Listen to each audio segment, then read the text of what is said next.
Hello, and welcome to my channel, where I mostly share my love of fragrance and enjoying my collection. In this video, I'll be setting up my January fragrance tray, including body care and perfumes. Thank you so much for stopping by, and let's get started.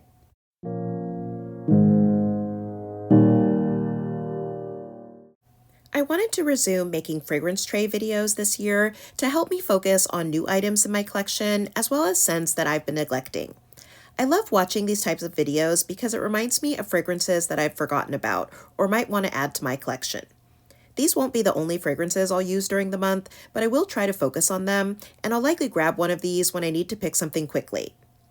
In future months, I may rotate the items on the tray in the middle of the month, but I'll start with filming one video a month for now. I picked up this acrylic 2-tier organizer from Amazon, and I've placed it on an IKEA Alex unit in my bedroom. Most of my fragrance collection is in my office, and I always have to bring scents over for midday use or for bedtime, so this should make that easier. For January, it's still pretty cold where I live, so I'm wanting mostly cozy, sweet, and warm fragrances, but I still want to have some variety, so there will be other types of scents as well. And first up is Bath & Body Works Brown Sugar and Fig.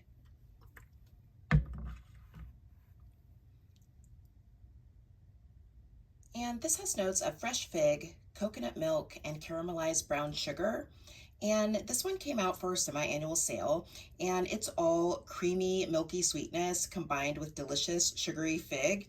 And it's currently one of my favorite scents from Bath & Body Works, and I just don't want to stop using it yet, so I'm going to keep it on the tray for this month. And also from Bath & Body Works is Whipped Rose and Vanilla. And this has notes of crushed rose petals, cocoa flour, and whipped foam.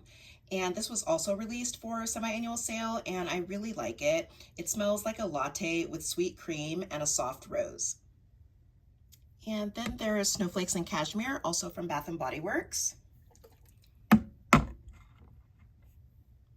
And this has notes of vanilla cashmere cream, caramel woods, and frosted clementine. And I believe this is the 2021 version, and I want to try to finish this up before I use the newer ones that I bought from 2022. It's a very creamy scent with a lot of sweet vanilla and a caramel note, and the clementine gives it a hint of brightness and cuts through some of that sweetness.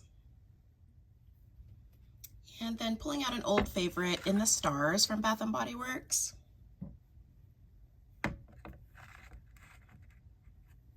And this has notes of starflower, sandalwood musk, sugar tangelo, white agarwood, and radiant amber.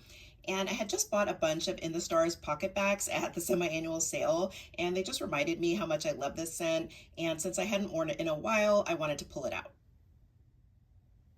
And then from Victoria's Secret, I wanted to pull out Wicked. And if you watched any of my semi-annual sale videos for VS, you probably know that they just brought this scent back, and it's one of my all-time favorite Victoria's Secret perfumes. I was able to pick up some backups in the sale, so now I feel like I can use my older bottles less sparingly. And this is a really delicious black sugar and vanilla scent with a soft floral note, and I find it to be a bit deeper than Kayali's Vanilla 28. And then adding some perfumes. First up is Laura Mercier's Ambre Vanille. And I just picked up some Laura Mercier fragrance sets in after Christmas sales, and this one sounded really nice. It's a gourmand vanilla with tangerine, almond, and brown sugar, and I'm hoping it smells as delicious as it sounds. And then next is Philosophy's Unconditional Love. And this is also new to me, and it's supposed to be a fruity cotton candy type of scent. And I wanted some lighter scents for the month to balance all of the deeper, more cozy fragrances. And I'm expecting this to be something light and possibly good for bedtime. And next is Eilish by Billie Eilish. And I didn't originally want to buy this because I really hate the bottle, but I had some points at Ulta and I do really like vanilla scents, so I finally went ahead and picked it up, and so far I'm liking it.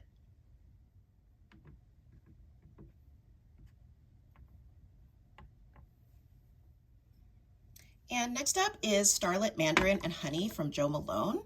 And this was a limited edition scent about a year ago, and I've only worn it a couple times, but I really do love sweet honey scents. And in here, it's nicely paired with a bright mandarin. And I also really love the bottle. And next is C Intense from Giorgio Armani, and this is the newer version. And I got this right when it came out, and I wore it many times right when I got it, but it still seems so full, and I know I haven't worn it for a while. So I'm looking forward to using this again. And I remember it being a rich, syrupy, boozy version of C.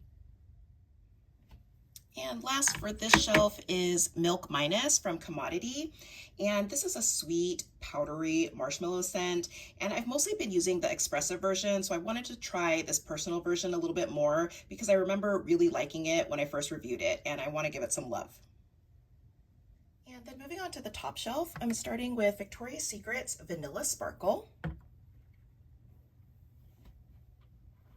And this has notes of vanilla frosting and sparkling woods. And I want to try to get some more wear out of the older body mists in my collection that I've forgotten about, so I pulled this one out. And it's all sweet icing with a lot of woods, and it smells delicious. And also from VS is Pure Seduction Decadent.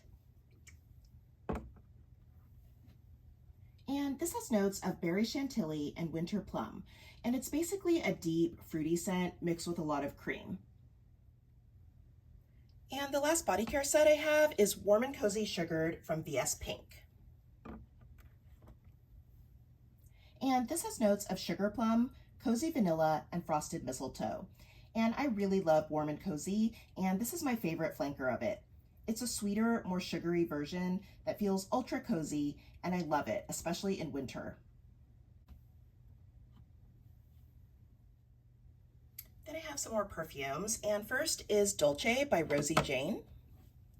And I actually haven't heard much about this scent since it came out, but I picked it up a few months ago, and it's a really sweet, powdery vanilla with a bit of chocolate and some woodiness. And then I have one from Guerlain, and this is La Petite Robe Noire Velours. And I collect the La Petite Robe Noire flankers because they typically have cherry like the original, and I love cherry perfumes and the House of Guerlain. This is the newest one to my collection, and it has almond and violet and rose in addition to the cherry. And I'm really excited about this next one, which is Rose d'Amalfi from Tom Ford. I've been waiting to pick this one up since it came out, and I was finally able to grab it for a decent price with a coupon. And by decent price, I mean still ridiculously overpriced, as all Tom Ford perfumes are. This one has heliotrope and almond and rose, and it's supposed to have some similarity to Maison Lancome's Parfait de Roses, which I've never been able to find for a reasonable price, so I'm happy to be able to try this alternative. Next I have the new flanker from Marc Jacobs, and that's Daisy Love Paradise. And I just picked this one up, and I've been hearing really good things about it, so I'm excited to try it out. The Daisy Love flankers tend to be my favorites, and this one has iris and whipped cream, so I'm hoping it's sweet and powdery and delicious. Then I have Sweet from Ellis Brooklyn.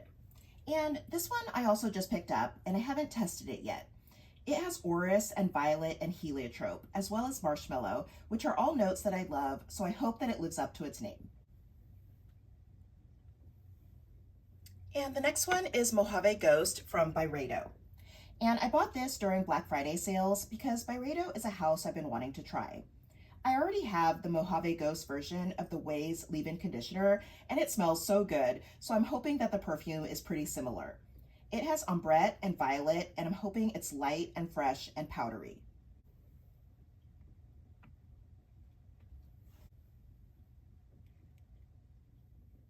And the last scent is Paradoxe by Prada. And I tried to resist buying this because many reviews said it was just a run-of-the-mill white floral scent. But sometimes I just want something that's easy to grab and wear, and I really do like the bottle. I think it's innovative, and I saw a good deal, so I went ahead and picked it up.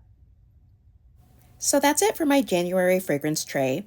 I'm hoping that using this will help me use up more of my perfume and body care. And I also really like having a pretty tray of perfumes to look at in my bedroom. Let me know your thoughts on any of these fragrances and if you like these types of videos. Thank you for watching. I hope that you'll subscribe, and I'll see you in my next video.